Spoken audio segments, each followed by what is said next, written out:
Want to enable watermark to your photos on the Galaxy S26 Ultra? Here's how to add custom text, date, time, and more to your photos. Open Camera app. Tap on these four dots, and then enter Settings. Scroll down to Watermark option and enter. First, turn it on. You'll get a preview of the watermark. You can start customizing by tapping on Edit. You can either keep the device name or add any custom text, and then hit Save.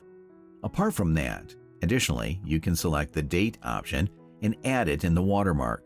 Scroll a bit, and you can change the watermark font if you want from the available styles. Finally, you can adjust the watermark's alignment and position to your preference, left, right, or center at the top or bottom of the screen. And now, when you take a photo, a watermark with your custom text will appear on screen. Thanks for watching till the end.